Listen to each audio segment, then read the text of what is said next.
πάρα πολύ σημαντικό να μαθαίνουμε από το σπίτι πώς γίνεται ο διαχωρισμός των οικιακών αποβλήτων. Γι' αυτό και τώρα είμαστε εδώ, σε ένα σπίτι, μαζί με παιδιά, τα οποία μπορούμε να τους δείξουμε και να μάθουν πώς γίνεται ο διαχωρισμός.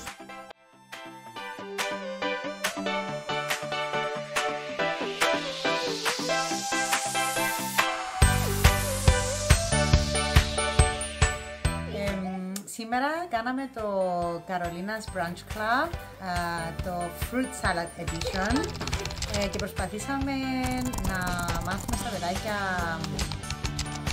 να μας μάθουν βασικά τα παιδάκια πώς φτιάχνουμε μια ζουμερή λαχταριστή σαλάτα, φρούτο σαλάτα με φρούτα και λαχανικά εποχής και επίσης με ξηρούς καρπούς εποχής.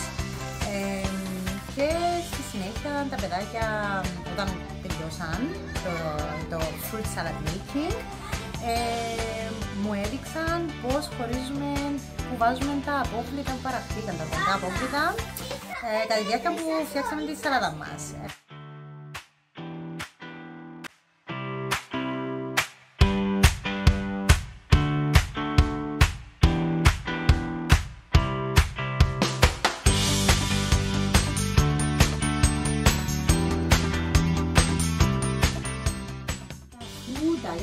Για τα πράγματα που ήταν ζωντανά.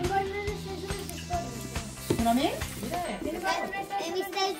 Αν έχουμε κότες είναι το καλύτερο πράγμα. Όλο event, είμαστε πολύ ευχαριστημένοι. Ελπίζουμε να γίνει απόκριση. Ελπίζουμε τα παιδιά να απομειώσουν. Μα τα παιδιά είναι οι καλύτεροι δασκάλοι, έτσι να ξέρετε.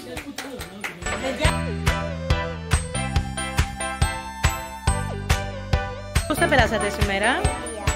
Για να δω. Sí.